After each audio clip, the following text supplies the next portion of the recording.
I felt like we got value with all the players. Really excited to get them in the mix, and at the same time, it hit some needs that we had as well. So feel really good about coming out of this draft, how we had hoped, and making our team better. And guys that can come and compete, got great intangibles, and are all going to have a chance to provide value to our team, and that's big. Zach, I know before the draft you talked about how much you liked the tight end room. Was that indicative of the way this fell, or is it just kind of the way the board fell for you guys? Yeah, both. I do like the room. I'm genuine when I say that. I feel like we've, by signing Irv and getting Drew back, and there's a lot of guys behind there that are going to provide some competition for depth. And so feel like they've all been trending in the right direction. They've all been here outside of Irv and know what we expect. And so feel like we can get a lot out of that room with James, especially leading the charge there. And at the same time, there were certainly guys that we liked in the draft, and they weren't there when we picked sometimes, and we were comfortable with that. We were comfortable standing firm with what we had in the room if we had to. How much of that is also a commitment to resources? I mean, you guys would have to take Tyler Boyd or somebody else off the field with your receivers that you would have, or start to take Irv Smith off the field. How much of that kind of plays into the decision not to take a tight end? We're predominantly 11 personnel. That we have some 12. We just usually factor in the tight end room. How do we improve the tight end room? If we can, we can't. That usually drives the decisions, and mostly less about the other positions. So do you think in college free agency and the final veteran free agency right before camp, you'll stand pat in the tight end room, or you'll still be looking at that? No, there's still a chance. We'll likely add at every single position in free agency, so I wouldn't take any positions off the board there. Right. What do you feel like you have right now in the running back room? I feel like you got a good mixture of guys. We got 3 known quantities there with Mixon, Travion, and Chris, and they all know the expectations there. And now you get a chance to add another one, Chase, to the mix. Tremendous college career, 2 years over 1,000 yards, almost led the NCAA in rushing this year. Just came up shy. So again, he's carried the load for those guys. We feel like he's got great vision and balance as a runner and patience, and so I like what he's going to bring to the room as well. And then we'll just see how it all shakes out from there. What's next with Mixon? I know there's a lot of conversations about what might happen with him. There's talks that you all had at the combine about maybe or kind of reference. We'll kind of see how things go. What's next, and kind of evaluating his future here with the team. Yeah, his future's here with the team. I mean, I like Joe Mixon. You guys added a lot of speed, a lot of mid 4.5 times. I think with most of the guys you got. I mean, is this one of the fastest teams you ever coached, just in general? I mean, it's a pretty fast class. Yeah, and I don't think we set out to say let's go get the fastest players. I think that's just the players that were there that we had graded high happened to be really fast, and that's great. That shook out that way. You can never go wrong adding that kind of speed at all positions, even positions typically. Where that's not talked about as much. And so feel really good about where we're at. You're not saying that, with Brad Robbins, he brings something that you guys haven't had here in a while. What did you like about that pick, bringing him in to have competition? Yeah, Darren obviously has studied these guys in depth. Really liked Brad. Has been up there, seen him work out, watched all the tape, and the hang time's really good. He's played in cold weather. He's played in big games. So I like all that stuff that he brings to the table, and it'll be great competition with Drew, and we'll see how it shakes out. Back at the running back room, you lose P-Ron, obviously have Mixon. Do you see Mixon playing the same role this year? You also have some third down snaps open. How do you kind of, with some snaps open, see that change? I think we'll just see how it shakes out. I'm not going to say anything set in stone. Again, I like Joe Mixon as our starting running back, and we get him the ball a lot of different ways. Just because Samaje played more on third down than he did. Didn't mean that his production really wavered. We're still going to throw him the football and hand him the football, and now you get a chance to see where these 3 other guys, now they're going to get more opportunities. Travion, we re-signed him for a reason. I feel like he's improved every single year that he's been here, all 4 years, and that's why we brought him back for an opportunity for more growth now that Samaje's gone. And Chris Evans, going into another year for him, he's got to continue to improve, and then you add Chase, who's been a really productive college back that we really liked. And so we'll see how it all shakes out from a playing time, from a role standpoint, but I think we got a good mixture of guys in there. Zach, you've mentioned character throughout your tenure here, especially the last couple of years, but how important is it for these young players not only to have character, but have the ability to assimilate, process, and get up to speed quickly and contribute? I think it gives them their best chance to survive here, because there's so much talent here in the building. And so if you stick out in a poor way, it's going to be tough to make the team, and contribute. And but these guys all fit in. These guys all check those boxes. They're all going to have a chance to compete. We'll welcome everybody into the locker room, regardless of who it is. But I think these guys are really going to fit in well with the different position groups that they're part of. What does Charlie Jones bring to the? Say that again. What does Charlie bring to the team? And what did you like about him? I think he's got value at all three spots at receiver. He can challenge for the punt return job as well. Extremely productive. I've always been a big fan of that system.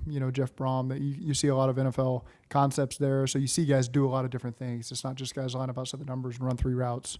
You got to see Charlie do a lot. They try to get him the ball every which way they could.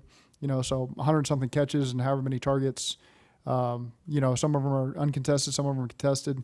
The guy competes, and I think that he'll provide value at all 3 spots in our receiver room. I think it's really good competition for guys that are lined up behind our 3 starters. And so, again, I like the intangibles that he brings to the table as well. Zach, one of the other major questions coming in the draft from outside was if you guys were going to draft a tackle, and what would that mean for Jonah and the future there. I know you have other options at right tackle that you're happy with, and obviously you guys not taking one means something. So as it stands, is the plan for Jonah to be the starting right tackle in the upcoming season? Yeah, Jackson has an opportunity there as well. So Jonah's a valued member of this franchise, and we're extremely happy to have him. He is transitioning over to right tackle. I'm excited about that. And Jackson, again, has continued to grow in his time here, and he has an opportunity to compete as well. And with Jonah being out because of the surgery, it's Jackson's going to be the guy that's going to get the first opportunity there. He's healthy and able, and so excited to see what the competition looks like over there. The fact that the guy who seemed to come out of this thing, the phase that came out of it really well with special teams, not just the punter, but kind of all the way around with the speed. The fact that, you walk out of there like that, does that kind of show that your roster is a little bit more well-rounded than before the weekend, a little bit deeper, a little more well-rounded? I just think we've done a good job of adding the guys,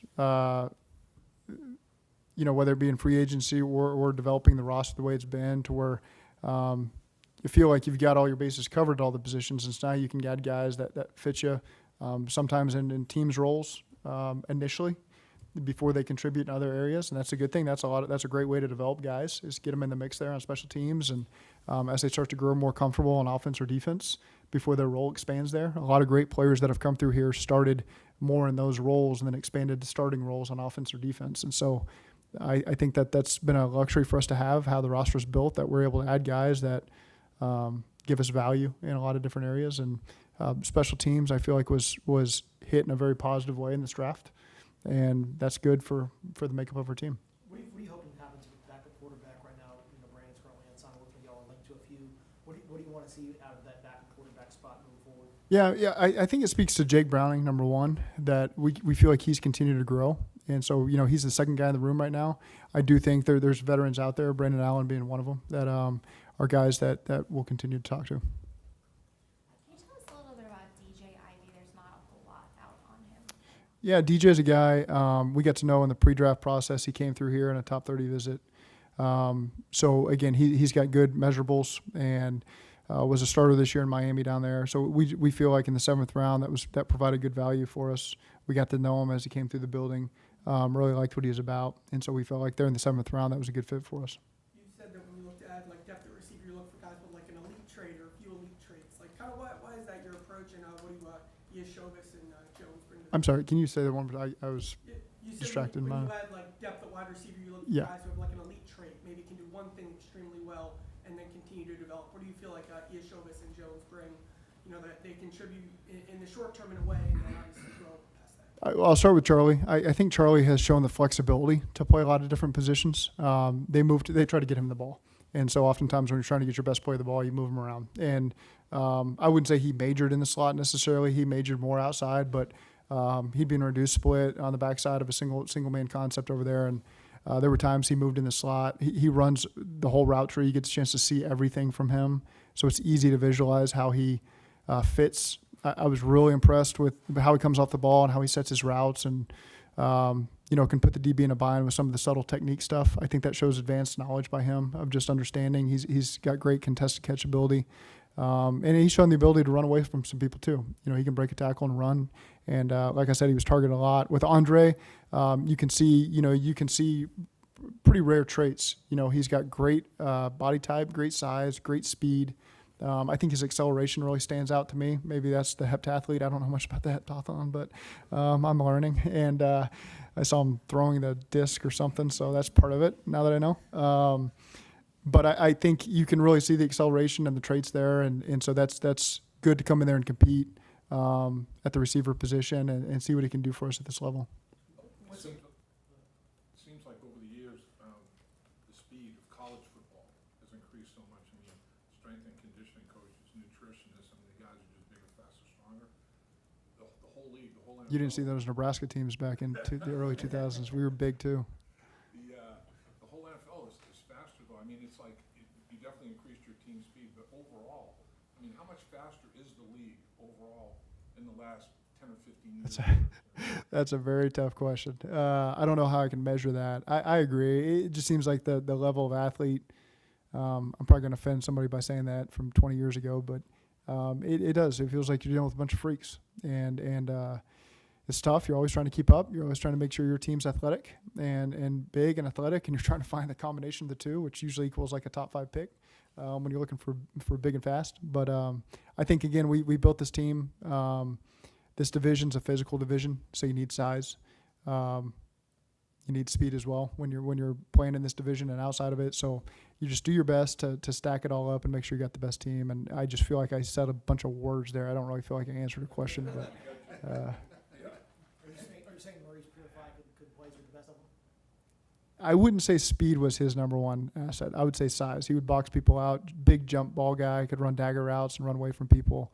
Caught some game winners against Missouri and A&M that were big down there. Boxed out some guys. But he had a shot in the league. I think he became almost a Hall of Famer Arena League player, if I'm not mistaken, down there in Arizona. So he made a nice career for himself. 6'4", 215 from San Francisco Community College. I had to leave my history of jazz class to call him to recruit him. Jay Norvell made me leave class to call this junior college receiver, and we got him. So I was very proud of that. Well, speaking of recruiting, you're kind of going in recruit mode right now at the end of the draft. What's it like kind of selling or pitching this franchise to undrafted free agents compared to what it was like in 2019 when you got here? I think there's a strong history. That's the number one selling point of undrafted free agents making this team, contributing this team, being on the practice squad, getting opportunities at a later date because they were on the practice squad. There's a strong history here as anywhere else in pro football of guys getting an opportunity. We're not going to discriminate against anybody because they were a third-round pick or an undrafted free agent. If you come in here and you maximize your reps, you're going to get an opportunity to play. And so I think that hopefully guys understand that. You're starting this recruiting process. It's really an hour recruiting process, and you're trying to get that across to guys as quickly as possible. Sometimes it takes, sometimes it doesn't. But again, I think that if you just look at the history of undrafted free agents here, as far back as the last 15 years, I think it's been really strong.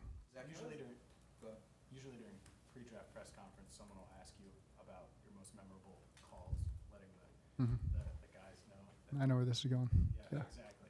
Have you ever had one like the one with Brad in that type of reaction? There's two of them. Actually, you might not even know the other one. But Brad was one for sure. That was a great reaction, very genuine reaction by him, which is good. That gives me a little juice as well because you can't. I've said this before. You can't tell what's on the other side of the call. And so it was good to hear that kind of energy from him. DJ, as it goes in the end of the 7th round, you're getting a lot of calls maybe about free agency as well. And so I couldn't get him to answer the phone. And so I'm texting him on my personal phone, trying to get him to answer the main phone. And eventually, with about 10 seconds on the clock, we got him. Potsy had already submitted the pick, so we were good. But that one was a little stressful there for a moment. But we got him to answer the call, and he jumped in the boat. Zach, how has coaching and evaluating players changed for you since 2020, considering guys are taking 6 years now, sometimes they're playing in 2-3 college programs. How does that change your evaluations? That's probably a better scouting question for those guys. There's some 21-year-olds we had in this draft, and there's some 25-year-olds in this draft. I try not to hold it against a guy if he's 25 years old. You know, there's still a lot of valuable years there. We're trying to take the best player. Oftentimes you can sell yourself, okay, he's 21 years old, his best years are ahead, he's got so much room for growth. Okay, he's 25, he's mature, he's going to come in here. So you can make the argument for however you want to make the argument when a player comes in the building. But I think, you know, we got some guys that maybe at positions, the older maturity guys is a good thing. Some other guys, maybe the youth is great to be able to develop them for a number of extra years. So I don't have a solid answer on how COVID has affected these COVID years. Guys are in there for 5 or 6 years, or maybe that's a little bit longer. I don't have the evidence to suggest which way that has taken things in this league or not. Have you noticed a change in players coming in with, you know, 2 or 3 different programs, having to learn playbooks? Have you talked to players? Has there been a difference there in kind of what COVID was before and now after? I don't. It's a good question. I don't feel that. I do think our coaches do a good job teaching our systems, and so I can't think of many guys where we've said, man, this guy just can't learn it to help us. I think maybe if guys maybe had that MO that they struggle to learn, I think our position coaches have done a really good job of getting them to do what we need them to do. And so there's always examples where maybe guys can't do it and you cut them, but I can't think of any that come to mind. Just because I think we bring in the right people, but also I think our position coaches do a really good job of making sure they get to the player and get them to a place where they can play their best on the field and put their best foot forward.